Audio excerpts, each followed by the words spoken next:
കഴിഞ്ഞൊരു വീഡിയോയിൽ ഞാൻ എക്സോസിസത്തിൻ്റെ ഒരു അനുഭവം പറഞ്ഞിട്ടുണ്ടായിരുന്നു.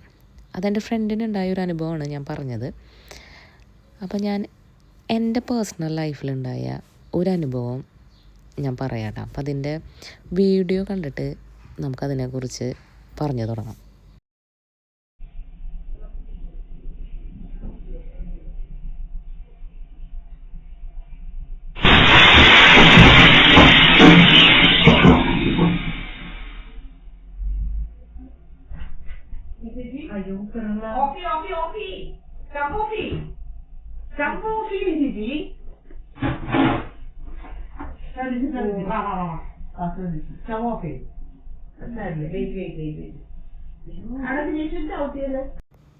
കുക്കർ പൊട്ടിത്തെറിച്ച വീഡിയോ കണ്ടില്ലേ?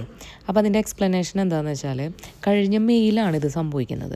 അപ്പോൾ ഞാൻ എൻ്റെ റൂം വിസിറ്റ് ചെയ്ത സമയത്ത് അവിടെ പല ആൾക്കാരുണ്ടാവും, പല കൾച്ചറുള്ളവരുണ്ടായിരിക്കും, പല മതക്കാരുണ്ടായിരിക്കും. പക്ഷേ ഇതൊന്നും നമ്മളാരും പരസ്പരം ബോധർ ചെയ്യാറില്ല. എല്ലാവർക്കും അവരുടേതായ പേഴ്സണൽ സ്പേസ് ഉണ്ടായിരിക്കും, പ്രാർത്ഥിക്കാൻ എല്ലാത്തിനും ഉണ്ടായിരിക്കും. അപ്പോൾ എന്നോട് ഒരു ലേഡി എന്നെ വിളിച്ചുകൊണ്ട് പോയിട്ട് പേഴ്സണലായിട്ട് പറഞ്ഞു, ഇവിടെ പട്ട് വെച്ച് ആരാധിക്കുന്നുണ്ടെന്ന്. എനിക്ക് എന്താണ് പട്ടെന്നോ അതെന്തിനാണെന്നോ ഒന്നും എനിക്കറിയില്ല.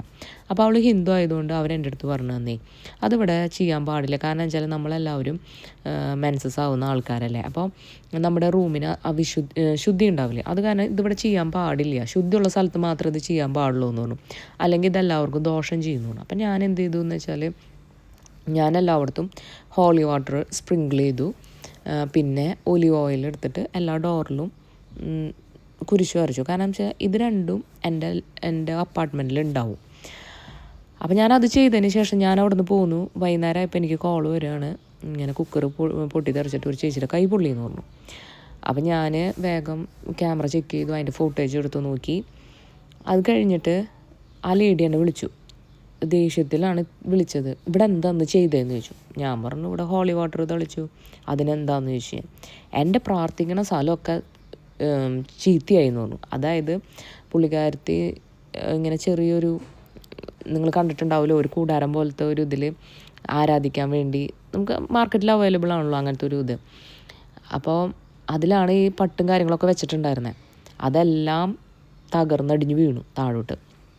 അപ്പോൾ ആ പുള്ളിക്കാരത്തിനെ സംബന്ധിച്ച് അത് നശിപ്പിച്ച് കളഞ്ഞല്ലോ ഞാൻ. അപ്പം അതിൻ്റെ ഒരു ദേഷ്യത്തിലാണ് എന്നെ വിളിച്ചത്. പക്ഷേ ഞാനിതൊന്നും വിചാരിച്ചിട്ടല്ല കേട്ടോ ഹോളി വാട്ടർ അവിടെ സ്പ്രിങ്കിൾ ചെയ്തേ. ആ പെൺകുട്ടി എൻ്റെ അടുത്ത് പറഞ്ഞു, അവരങ്ങനെ വർഷിപ്പ് ചെയ്യുകയാണെങ്കിൽ നമുക്ക് എല്ലാവർക്കും അത് ദോഷം ചെയ്യുമെന്ന് പറഞ്ഞപ്പോൾ, ഹോളി വാട്ടർ എന്ന് വെച്ചാൽ ശുദ്ധീകരണത്തിൻ്റെ ഒരു പ്രതീകമാണല്ലോ. അപ്പം അത് വിചാരിച്ചിട്ട് ഞാനത് ഹോളി വാട്ടർ കൊണ്ട് തളിച്ചു. പിന്നെ ഒലിവ് ഓയിൽ ഇട്ടിട്ട് സ്പ്രിങ്കിൾ ചെയ്ത് പോയി. അത്ര ഞാൻ ചെയ്തുള്ളൂ.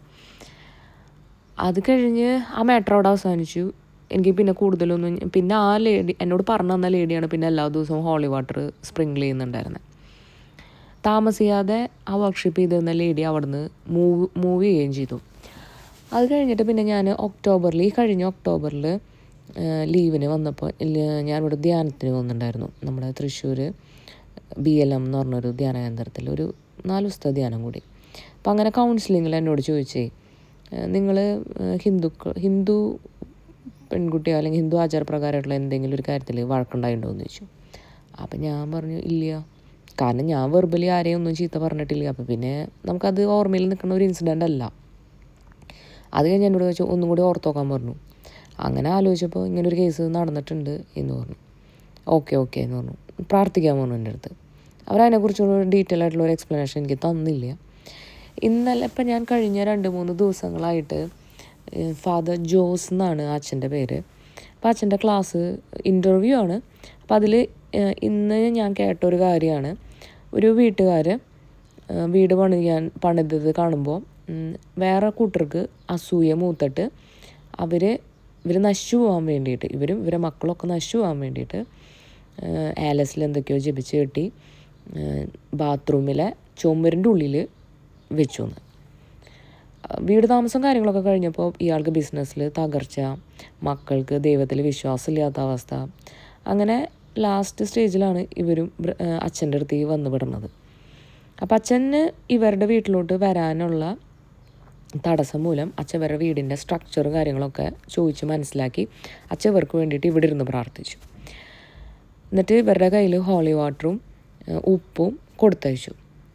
അത് അവിടെ ചെന്ന് ഇവർ എല്ലാ ഹോളി വാട്ടർ സ്പ്രിങ്കിൾ ചെയ്തു, ഉപ്പ് ഇട്ടു, എല്ലാ കഴിഞ്ഞു കുറച്ച് നേരം കഴിഞ്ഞപ്പോൾ എന്തോ ബ്ലാസ്റ്റ് ആവണ ഒരു സൗണ്ട് കേട്ടുമെന്ന്.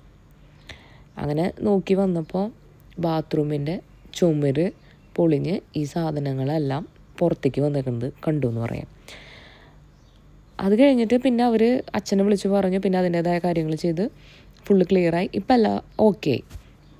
അപ്പം ഞാനിത് കേട്ടപ്പോൾ എൻ്റെ ലൈഫിൽ കഴിഞ്ഞ വർഷം ഉണ്ടായ ഈ ഒരു ഇൻസിഡൻറ്റ് ഞാനിങ്ങനെ ഓർത്ത് പോയിട്ടാണ്. നമുക്ക് സഭ നൽകിയിരിക്കുന്ന വിശുദ്ധ വസ്തുക്കളെക്കുറിച്ചുള്ള അറിവ് വളരെ പരിമിതമാണ്. നമുക്ക് പലർക്കും അറിയില്ല അത് കൃത്യമായിട്ട് എങ്ങനെ ഉപയോഗിക്കേണ്ടേ, എന്തിനൊക്കെ ഉപയോഗിക്കേണ്ടതെന്ന് ഒന്നും നമുക്കറിയില്ല. ഇപ്പോൾ ഞാൻ കൂടെ ഹോളി വാട്ടർ സ്പ്രിങ്കിൾ ചെയ്യും, അത് കുടിക്കുകയും ചെയ്യുന്ന ഒരാളാണ്. അപ്പോൾ അതുപോലെ തന്നെ ഇപ്പം ഞാൻ എൻ്റെ ലൈഫിലെ കാര്യങ്ങളാണ് ഞാനിവിടെ ഷെയർ ചെയ്യുന്നത്. ഇതുപോലെ സിമിലറായിട്ടുള്ള അല്ലെങ്കിൽ പല സിറ്റുവേഷനിലും കൂടെ കടന്നു പോകുന്ന ആൾക്കാരുണ്ടായിരിക്കും. പക്ഷേ നമ്മൾ ഉപയോഗിക്കേണ്ട വസ്തുക്കൾ, വിശുദ്ധ വസ്തുക്കൾ ഒന്ന് തന്നെയാണ്. അത് ഹോളി വാട്ടർ ആണെങ്കിലും ശരി, നമുക്ക് വെഞ്ചരിച്ച ഉപ്പാണെങ്കിലും ശരി, കുന്തിരിക്കാണെങ്കിലും ശരി, ഒക്കെ സെയിമാണ്. പക്ഷേ സാഹചര്യങ്ങളും അനുഭവങ്ങളും സഹനങ്ങളും മാത്രമാണ് നമുക്ക് വ്യത്യാസമുള്ളത്. അപ്പോൾ അതിനനുസരിച്ച് നമ്മൾ കൃത്യമായിട്ട് നമുക്ക് നൽകിയിരിക്കുന്ന വിശുദ്ധ വസ്തുക്കൾ ഉപയോഗിക്കണം എന്നാണ് ഞാൻ പറഞ്ഞു വരുന്നത്. ഇപ്പം നമ്മളിപ്പോൾ ആരും നമുക്ക് എന്ത് ചെയ്തു, അവർ ചെയ്തിട്ടാണോ ഇങ്ങനെ വന്നത്, അല്ലെങ്കിൽ ഇവരാണോ അതിൻ്റെ കാരണക്കാർ, അങ്ങനെ ഒന്നും നമ്മൾ ചിന്തിക്കാൻ നിൽക്കണ്ട. അതിന് പകരം എന്താ, നമ്മൾ ഹോളി വാട്ടർ സ്പ്രിങ്കിൾ ചെയ്യുക, ഉപ്പ് ഇടുക, കുന്തിരിക്ക ഇടുക, മതി. അത് അവിടെ നിന്ന് നിർവീര്യമായി പൊക്കോളും. അതുപോലെ തന്നെ നമ്മളൊരു ബന്ധന പ്രാർത്ഥനയും കൂടിയും ഒരു വിശ്വാസ പ്രമാണം കൂടി കൂട്ടിച്ചേർക്കുക. അതോടുകൂടി അത് നിർവീര്യമായി പോയിക്കോളും.